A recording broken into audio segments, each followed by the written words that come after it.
Bonjour, le Bitcoin consolide toujours. À quoi faut-il s'attendre pour la suite? C'est ce que nous allons voir dans l'analyse du jour.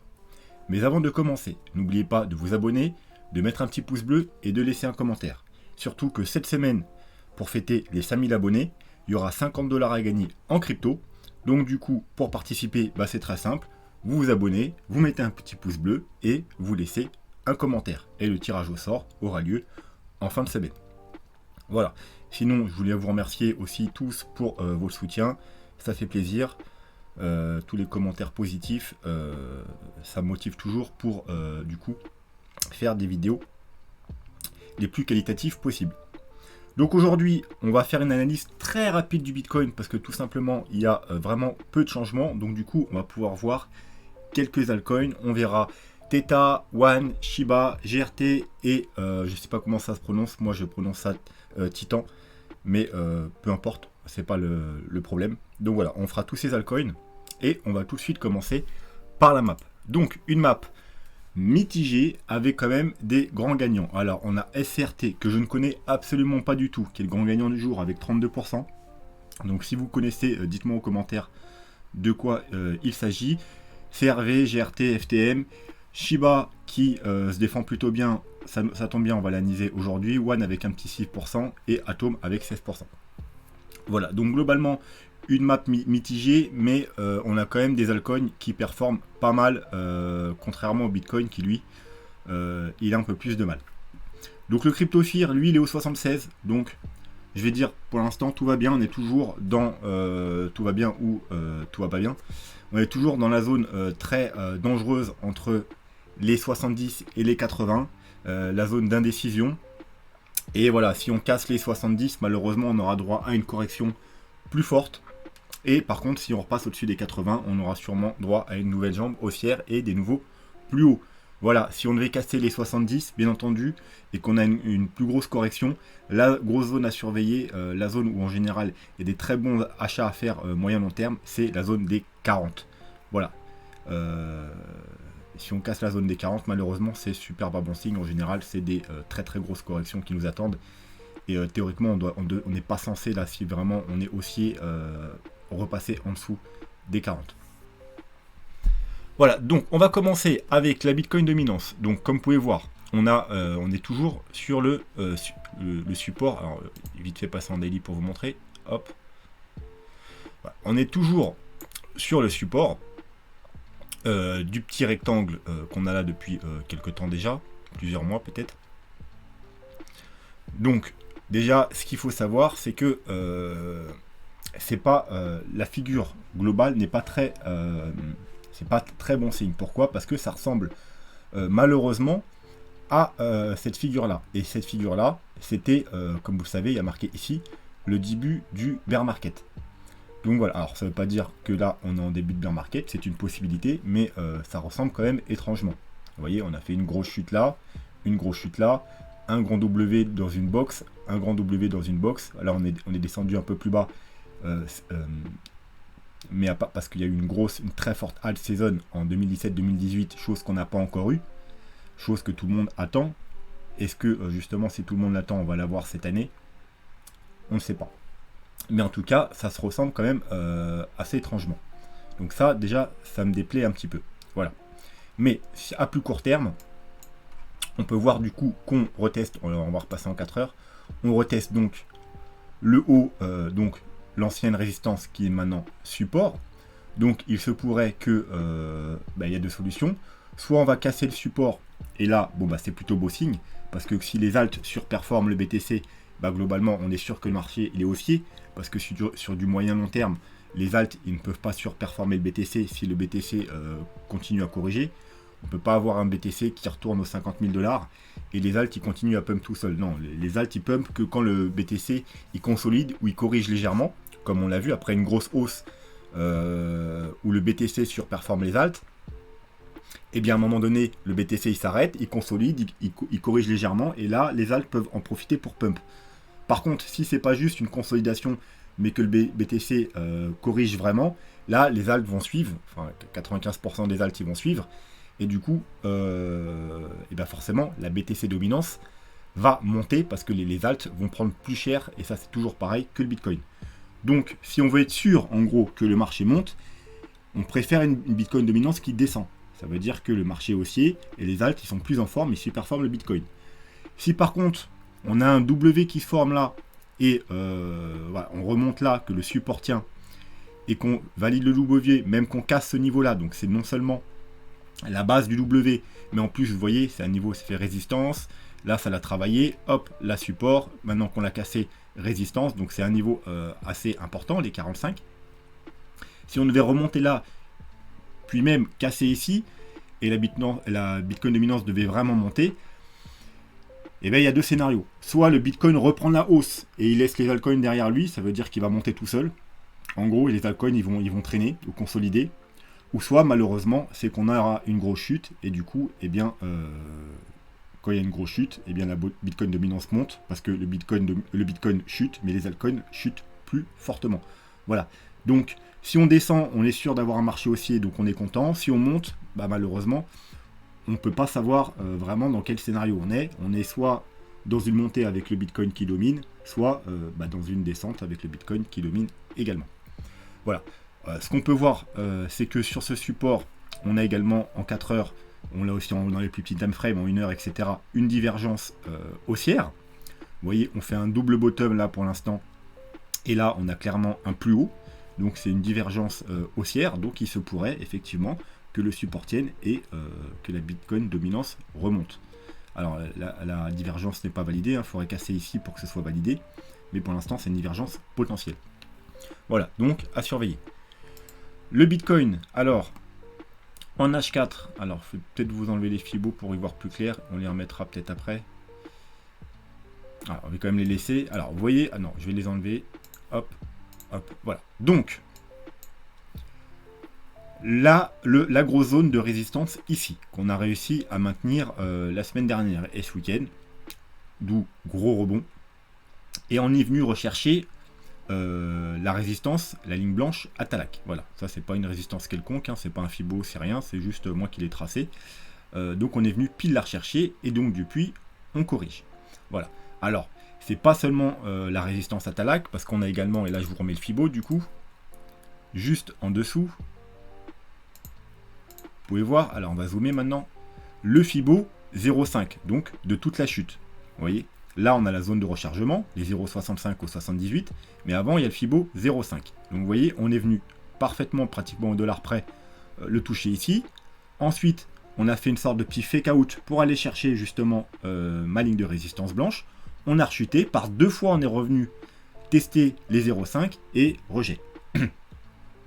Donc, maintenant, je vais l'enlever, maintenant que vous avez vu ce que je voulais vous montrer. Donc, on n'oublie pas qu'il y a deux scénarios. Soit on a réellement trouvé un bottom ici, par rapport à cette correction. Et là, du coup, on est en train de repartir à la hausse. On fait tout simplement une vague 1, une vague 2, ensuite on aura une vague 3, 4, 5, etc. Donc, dans ce cas-là, dans ce scénario bull, avec pour bottom ici, on a une zone d'achat. Et vous savez, c'est toujours pareil, si c'est une vague 2, la zone d'achat principale, c'est le Fibo 0,5 au Fibo 0,68. Donc, je vais en profiter pour vous donner, parce que souvent on me demande, les gens ils aiment bien les pourcentages, donc je vais vous donner des pourcentages. Alors attention, ce n'est pas les pourcentages officiels, c'est des pourcentages à Talak. Après 4 ans d'expérience dans les vagues d'Elliott et les Fibonacci, c'est ce que j'en ai retenu. En gros, pour une vague 2, environ 70% du temps, ça vient rechercher cette zone-là. Les 0,5, 0,68. 10% du temps, ça vient rechercher les 0,38,2. 10% du temps, ça vient rechercher les 0,76,4. 78,6, hein, c'est les deux Fibos, ils sont collés. On peut servir de l'un ou de l'autre. Moi, je mets les deux en général. 5% du temps, il revient rechercher les 0,23,6. C'est-à-dire c'est une 2 vraiment très très faible. Et 5% du temps, il revient rechercher les 0,9 ou plus bas. Enfin, plus bas, de toute façon, c'est double bottom, entre les 0,9 et les 1. Donc, c'est pour ça que en général, nous, on achète ici, parce qu'on a techniquement 7 chances sur 10 d'avoir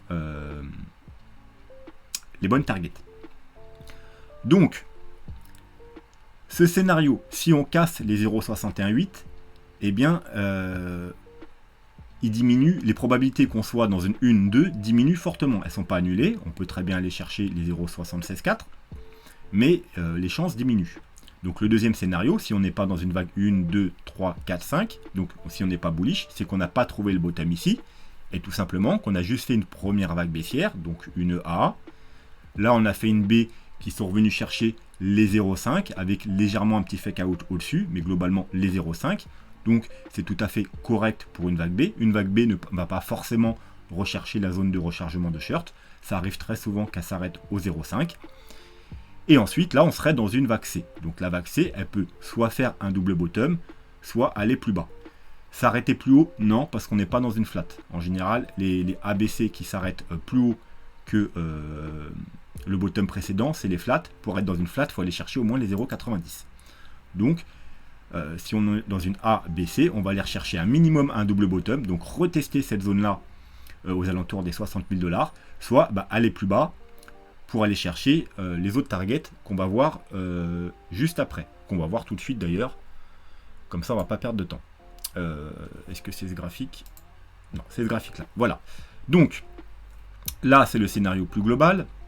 Alors je vais quand même dézoomer pour ceux qui arrivent sur la chaîne, et je vais encore refaire mon petit laïus. Pour ceux qui n'ont pas encore vu le tuto sur les vagues d'Elliott, ceux qui n'y connaissent rien aux vagues d'Elliott, allez voir ce tuto sur les vagues d'Elliott. C'est toutes les bases de l'héliotisme pour comprendre mes analyses, mais aussi celles d'autres personnes qui font bien entendu de l'héliotisme, et vous pourrez aussi vous-même commencer tout doucement à créer vos propres vagues, et c'est extrêmement important si vous utilisez les Fibos d'avoir des bases d'héliotisme pour savoir où placer vos Fibos et quel Fibo regarder. Donc on en revient au graphique. Donc on est dans une 1, 2, 3, 4, 5. Donc là on est dans les dernières vagues, la dernière grande vague du bull run, qui est elle-même divisée en 5 sous-vagues, et on est dans la vague 3 bleue. Et voilà, donc du coup en zoomant plus, on est dans probablement avoir dans une 1, 2, 3, 4, et là on est probablement dans une sous-vague 4 jaune.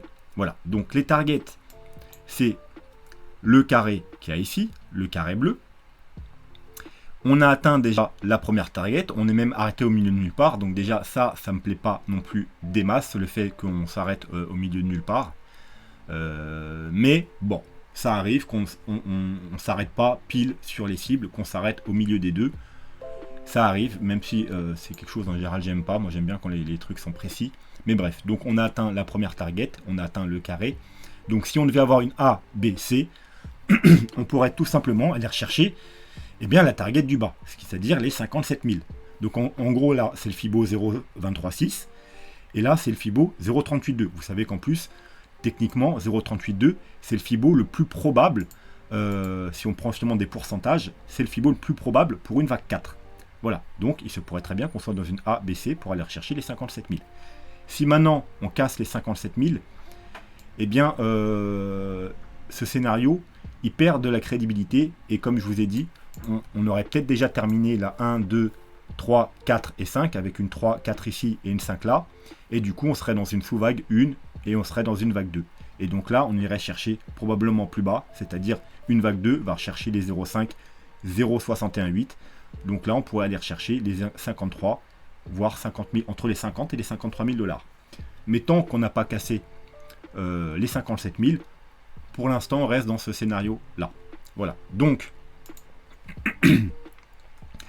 si jamais on casse ce niveau là, la probabilité qu'on ait trouvé un bottom diminue, et on sera probablement dans une A, B et C pour aller rechercher les targets minimum des 57 000, voire si ce scénario est mauvais, plus bas entre les 53 000 et les 50 000 $.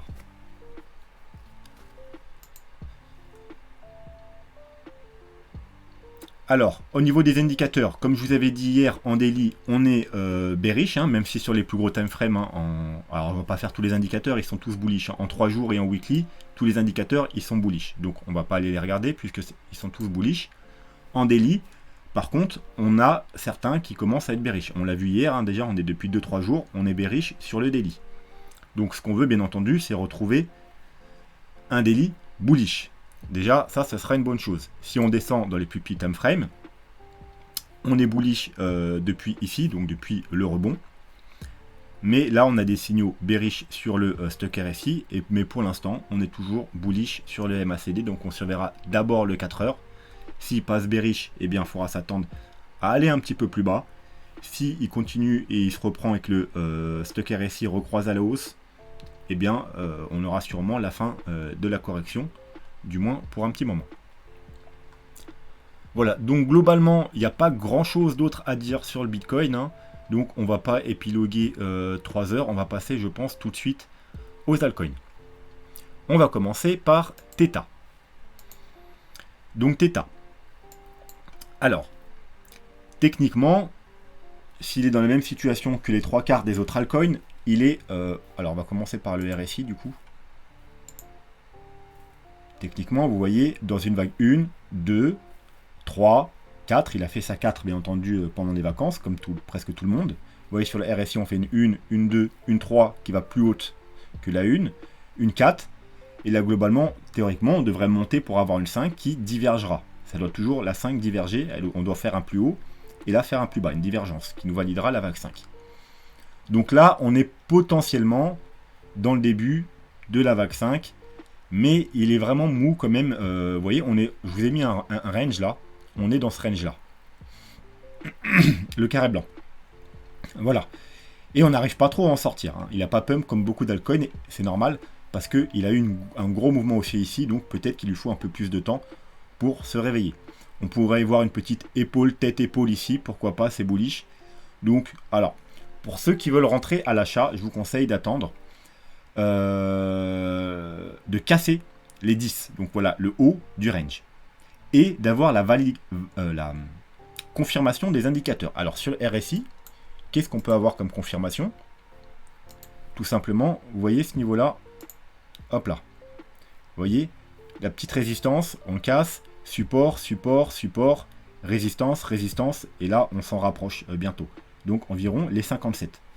On est en weekly, hein. Donc lorsqu'on cassera les 57 en weekly, si en même temps on casse le range, ce sera un bon moment pour faire des achats et profiter d'une dernière vague haussière. Sur le MACD, c'est pareil. On n'est pas encore bullish, contrairement au Bitcoin ou les autres, beaucoup d'autres altcoins, sur le MACD. Vous voyez, alors on est bullish sur le stock RSI. Vous voyez, on est repassé au-dessus de la zone de survente depuis une semaine ou deux. Donc premier signal bullish, mais on n'a pas encore la confirmation sur le MACD. Alors vous voyez, il a fait une grosse chute et là il commence à ralentir, mais on n'a pas encore les confirmations. On aura peut-être, s'il continue à monter un petit peu, dans une semaine ou 2 semaines, une confirmation bullish. Alors on peut jeter un œil aux 3 jours, voir aux 3 jours. Par contre, vous voyez, lui, il est bien bullish, hein, aux 3 jours. Et on a même, il est même bullish également sur, vous voyez, un joli W. Là, on est bullish également en 3 jours. Donc, techniquement, c'est plutôt bullish, donc on devrait continuer la montée, mais la prudence voudrait quand même, si c'est pour du long terme et pas juste pour un trade, hein, si c'est pour du long terme, enfin vraiment pour surfer sur la dernière vague haussière, qui pourrait aller soit dans cette zone-là, soit beaucoup plus haut, hein, vu la force qu'il a eu dans la vague 3, s'il nous fait une vague 5 aussi puissante, il va bien entendu casser les targets raisonnables, hein, ça c'est les targets raisonnables. Mais d'un point de vue raisonnable, il pourrait aller chercher les 23$, la cible principale les 30$, donc les 1,618 de Fibo, et les 2,618 au 45. Bien entendu, vous savez qu'aussi juste au-dessus on a le Fibo, alors du coup je vais peut-être vous le mettre pour faire les cibles un petit peu moins raisonnables.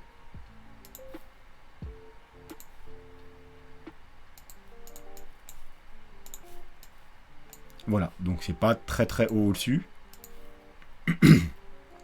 Donc voilà, c'est là.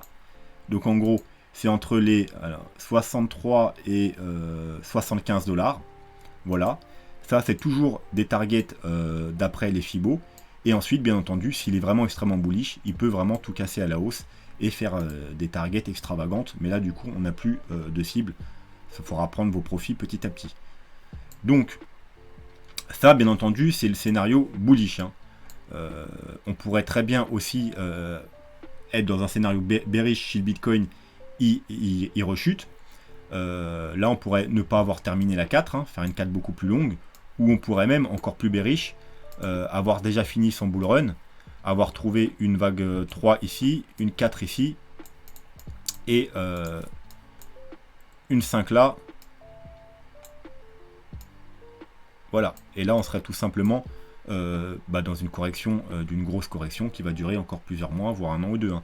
Donc, mais bon, ça, c'est pas privilégié pour le moment. On verra ça si vraiment on a des signaux qui nous disent qu'on n'est plus haussier. Mais pour l'instant, on reste haussier jusqu'à preuve du contraire. Donc voilà, normalement, techniquement, on devrait monter au moins jusqu'aux 30 $. Voilà, ça c'est pour Theta.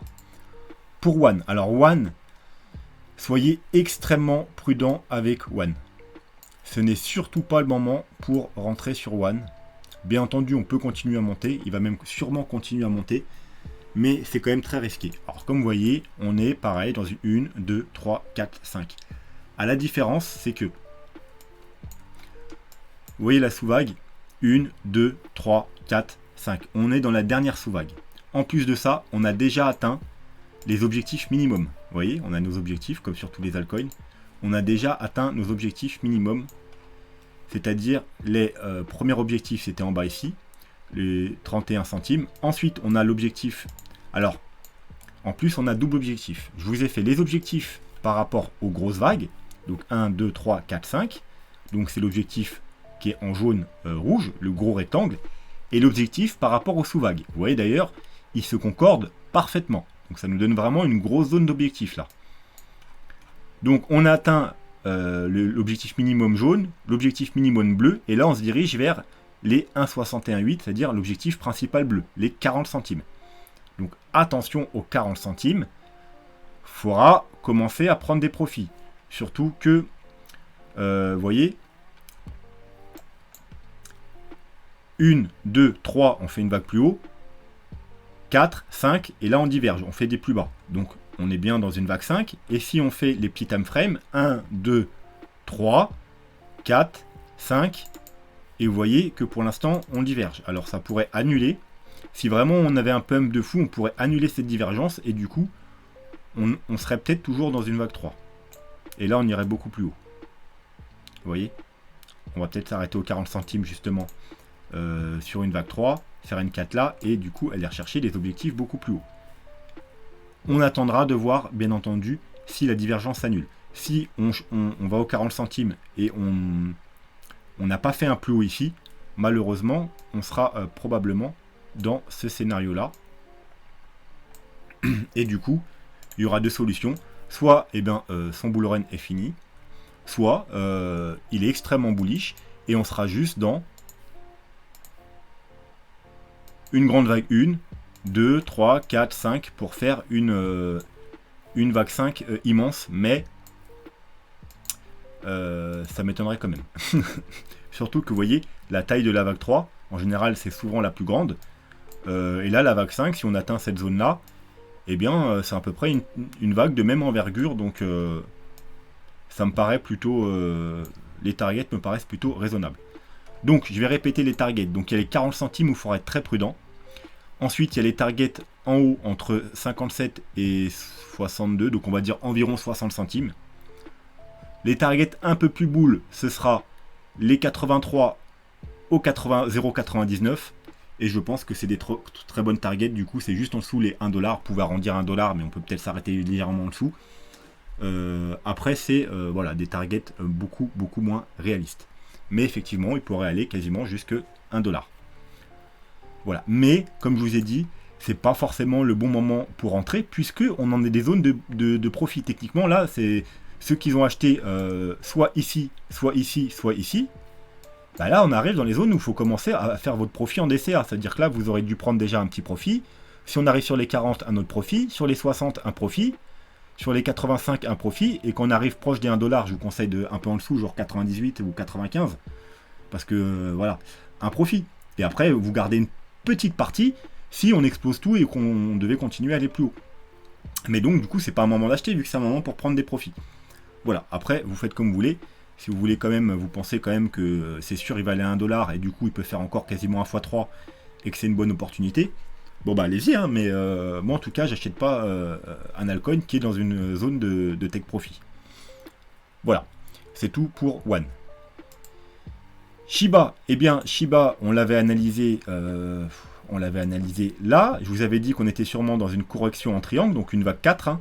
On a fait une vague 1 un peu là-dedans, une vague 2, une vague 3, une vague 4, je vous avais dit qu'on était sûrement dans un triangle, donc on pourrait prendre des achats soit sur le point E, soit à la cassure du triangle, et vous voyez qu'on a cassé le triangle, on est monté en flèche. De là, on a eu une grosse correction. Alors, Elon Musk, pas Elon Musk, franchement, moi je m'en branle des news, hein, vous me connaissez. Donc effectivement, il a dit qu'il n'avait pas de Shiba, donc voilà, ça change rien. Du coup, moi je vous avais partagé, alors je suis pas sûr que c'est sur YouTube, mais c'est sur Twitter, peut-être sur YouTube, mais en tout cas sur Twitter, un triangle. Et voilà, vous pouviez racheter également à la cassure du triangle. Moi, c'est ce que j'ai fait d'ailleurs, hein, parce que j'ai revendu par là. Et du coup, bah, je voulais re-rentrer encore. Et bah, j'ai racheté à la cassure du triangle tout simplement aux 40 centimes pile.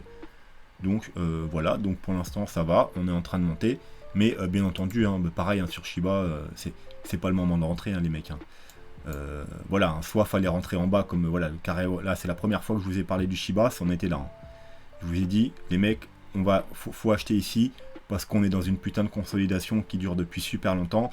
Quand le diable il va sortir de sa boîte, ça va faire mal. Et vous voyez, je vous ai pas menti, hein, le petit diable est sorti de sa boîte et regardez. Et je vous avais dit, hein, les objectifs ce sera minimum ici, voire le dernier plus haut. Bah voilà, hein. C'était quand on était ici, je me rappelle à la ligne jaune. Il y en a qui me demandaient, mais pourquoi tu prends pas des profits sur Shiba? Je vous ai dit, moi je respecte ma stratégie. Ma stratégie, c'est d'atteindre les plus hauts. Donc le plus haut en clôture de bougie, c'était vers ici. Et ensuite ici. Donc voilà, j'ai pris mes profits comme il se devait, en respectant ma stratégie. D'ailleurs, c'était peut-être même pas... Ouais, voilà, c'était exactement ici ma première prise de profit. Et ensuite, tout là-haut. Donc voilà, je respecte ma stratégie, et c'était quasiment sûr qu'il allait à rejoindre ses prix. Alors rien n'est jamais sûr, mais en tout cas, moi c'était mon idée. Et du coup, eh bien, voilà. Et donc j'ai respecté ma stratégie.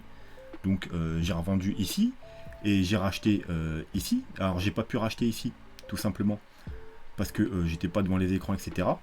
Donc j'ai racheté ici. J'ai revendu ici parce qu'on était pratiquement... j'avais fait des vagues d'Elliott, enfin des prolongations d'Elliott. Donc vous voyez, j'avais même mis un petit trait ici pour me prévenir. Donc dès que ça a sonné mon alarme ici, j'ai pris des profits. Et j'ai pas pu rentrer ici, donc j'ai attendu qu'il y a quelque chose qui se dessine et j'ai racheté encore à la cassure du triangle. Donc moi je suis très très profitable sur Shiba. Mais si vous n'êtes pas déjà sur Shiba, oubliez Shiba. Là c'est totalement irréaliste d'acheter du Shiba maintenant. Voilà, le dernier point d'entrée, vraiment, c'était sur les petits time frames, c'était ici. Maintenant, c'est trop tard, les mecs. Oubliez Shiba. Ou attendez une grosse correction et que t'as là qui vous donne une zone d'achat. Mais pour l'instant, il n'y a pas de zone d'achat, il y a juste... on attend de voir ce qui va se passer. On va bientôt arriver sur les plus haut. Voilà, c'est plus le moment d'acheter du Shiba. C'est le moment de prendre des profits, là. Ceux qui n'ont pas encore pris de profit, hein, ceux qui ont acheté ici ou même ici, là, c'est commencer à prendre des profits, les mecs. Hein. Voilà, c'est tout ce qu'on dira sur Shiba. Alors, GRT, bon bah voilà, un GRT sans surprise, hein, je vous avais parlé, je vous avais mis le triangle, je vous avais dit, vous pouvez acheter, soit vous achetez sur le bas du triangle, notamment la cassure de cette petite trendline, hein, ou alors voilà, vous pouvez acheter ici, ou bah vous attendez tout simplement qu'on casse le triangle ou un pullback. Donc on a cassé le triangle, on a fait un petit pullback qui n'est pas venu rechercher pile le bas du triangle, mais globalement, vous voyez, on est venu rechercher le point haut qu'il y a ici. Vous voyez, le point haut qui est ici, hein, vous mettez une ligne. Donc on est venu retester le dernier plus haut et pratiquement sur le haut du triangle. Donc ceux qui ont loupé la cassure, hein, c'était un bon moment pour acheter par ici. Et voilà, maintenant ça monte. Hein, donc encore une fois, c'est pas le moment d'acheter du GRT maintenant. Parce qu'on arrive sur une zone de résistance. Vous voyez, je vous ai mis un petit rectangle parce que c'est toute une zone. Vous avez le haut, vous voyez, ici, là qui a été travaillé, le bas. Ici encore le haut, donc ici le bas, et encore une fois ici le bas. Donc c'est une grosse zone de résistance. Là on a cassé le bas, on est en plein dedans, mais voilà, tant qu'on n'a pas cassé ici, ici c'est quand même dangereux d'acheter maintenant. Alors encore une fois, vous faites ce que vous voulez, mais voilà, le meilleur moment pour acheter, c'était ici.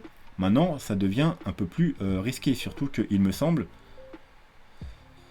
Alors, est-ce qu'on aura une divergence? Ouais, on a quand même une petite divergence. Elle n'est pas flagrante, mais vous voyez qu'on a quand même une petite divergence. Hein.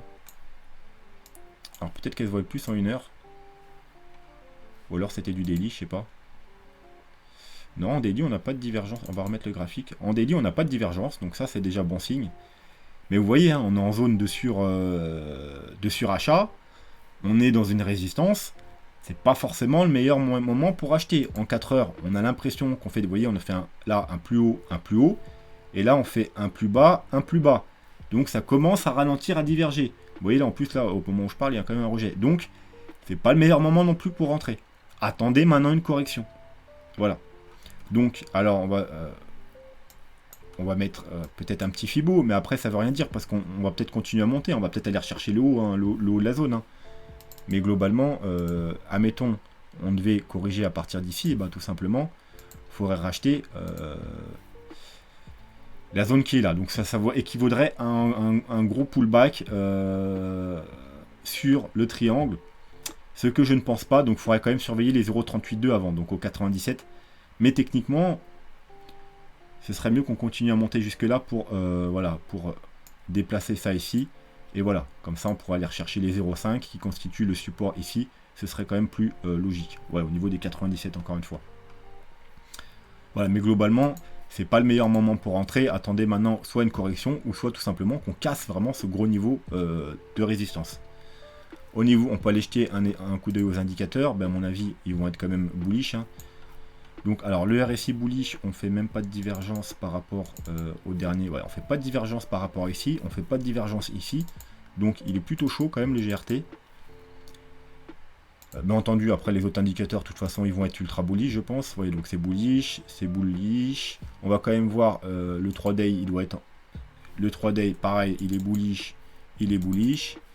Et le weekly, par contre, bon, on n'a pas tant que ça de données. Alors, peut-être sur d'autres plateformes, on a des données, mais bon, c'est bullish également. Donc, avec un très joli W. Vous voyez, en plus, regardez. Comme ça, on le voit mieux, ma zone de résistance. C'est la base d'un très gros W. Donc là, on peut même dire que, globalement, ici, là, on est en train de casser. Ah, techniquement, oui, en weekly. Voilà, si vous prenez sur du long terme, effectivement, vous pouvez en acheter. Parce que là, on est en train de casser, vous voyez, en quelque sorte, la base du W. Mais c'est du weekly. Et la semaine n'est pas terminée. Ça pourrait être un fake out. Vu qu'on est dans une zone de résistance. On pourrait même monter encore un peu. Et puis, avant la fin de la semaine ou le début de la semaine prochaine, réintégrer et recasser. Et du coup, ce serait juste un fake out. Voilà, donc sur du weekly, malheureusement, c'est très joli. Un très joli W. On est en train de casser la base, mais la semaine n'est pas finie. Donc peut-être au moins attendre la clôture de la semaine. Après, effectivement, elle pourrait partir très vite. Hein. Donc après, bon, si vous êtes très agressif et que vous n'avez toujours pas acheté, vous pouvez tenter le coup pour du long terme. Mais voilà, c'est pas non plus le point le plus idéal pour acheter, du moins dans les petits time frames. Vous voyez, ici c'était bon, ici à la cassure ou sur le pullback c'était bon. Là, on est déjà quand même pas mal monté, on est au-dessus des derniers plus hauts. C'est pas le meilleur moment, on est sous une résistance, c'est pas forcément le meilleur moment pour se placer. Mais bon, après si vous avez confiance en GRT et vous voulez vous placer agressivement, pourquoi pas. Mais dans ce cas-là, au moins faites un petit DCA. Peut-être pas 10 paliers, mais au moins, je dirais 3-4 paliers. Voilà, comme ça, si on devait rechuter, vous pourrez racheter un peu plus bas. Et si on monte, vous continuez à racheter un peu plus haut quand on casse la résistance, quand on a les confirmations, etc. etc. Donc, on va finir par Titan. Aucune idée comment ça s'appelle, moi j'appelle ça Titan. Titan Arena, encore une fois, c'est un jeu que je vais vous présenter dans les semaines à venir. Alors, vous inquiétez pas, il est en bêta. Tous les jeux que je vais vous présenter, ils ne sont pas sortis. Parce que les 3/4 des jeux qui sont déjà sortis, c'est un peu trop tard, ça devient trop cher. Les gens ils sont déjà placés, donc moi je vais vous présenter plutôt des jeux qui sont soit en bêta, soit qui sortiront dans les mois à venir. Bref, aujourd'hui on va pas parler du jeu, c'est pas le principe du jour, on va juste parler du token. Alors Titan, voilà, je vous présente quand même le site. Donc moi j'y joue depuis une petite semaine, vite fait, je teste un peu, je me prépare parce que je compte y jouer à la sortie. Donc je m'échauffe un peu histoire d'être un peu OP quand ça va sortir. Dans les, je sais plus quand, dans les semaines ou mois qui viennent. Voilà, donc il est disponible sur portable, sur téléphone et sur PC. Donc sur PC c'est tout nouveau, ça date de 2-3 jours. Avant c'était juste sur téléphone portable. Et voilà, alors pour vous dire quel jeu, je vais pas c'est un... En gros voilà, vous affrontez, vous êtes soit seul, soit en équipe de 2, 3, 4, et vous vous affrontez dans des petites batailles, dans des petits jeux. Alors, pour ceux qui connaissent, c'est tout simplement une sorte de copier-coller de Brawl Stars. Brawl Stars, j'y joué il y a 2-3 ans. Je crois qu'il est sorti en 2018.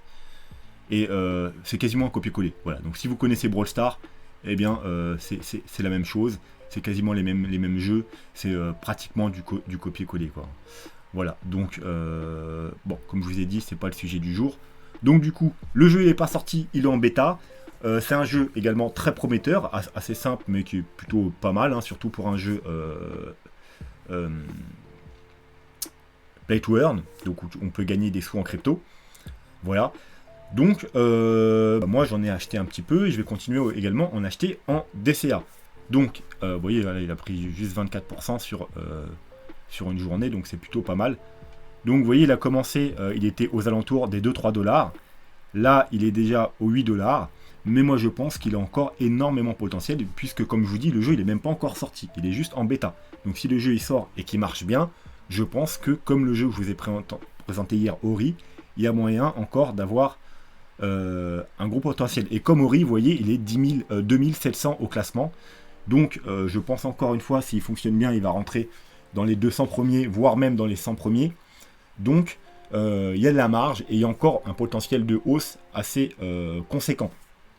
Voilà, donc après, malheureusement, je ne peux pas l'analyser en profondeur parce qu'il n'est pas encore dispo sur CoinMarketCap, sur TradingView, ou alors je ne l'ai pas trouvé. Donc quand ça sera disponible, je vous ferai une analyse complète. C'est pas forcément non plus le meilleur moyen pour entrer, surtout pas pour all-in. Vous voyez, on est une belle montée. Peut-être attendre une petite correction. Ou alors faire comme moi, tout simplement, je voulais pas attendre une correction. Moi, je fais un DCA. Je vais en acheter un peu chaque semaine. Peut-être pendant un mois ou deux, voilà. Ou jusqu'aux 20 $, voilà. Peut-être je vais faire du DCA jusqu'à 20 $. Et puis après, quand il atteindra les 20 $, je m'arrêterai. Et j'attendrai qu'il pump. Voilà. Donc voilà, donc on l'étudiera plus attentivement quand j'aurai un graphique digne de ce nom, et on en reparlera dans la section gaming un week-end, soit le week-end prochain, non, pas le week-end prochain parce que je serai en plein déménagement, mais sûrement le week-end d'après. Et bien voilà, ce sera tout pour aujourd'hui, hein. Je pense qu'on a fait le tour, donc n'oubliez pas, si vous voulez participer au giveaway des 50 $, un petit pouce bleu, on s'abonne et un petit commentaire. Sur ce, je vous souhaite à tous une très bonne soirée et je vous dis à demain. Tchuss!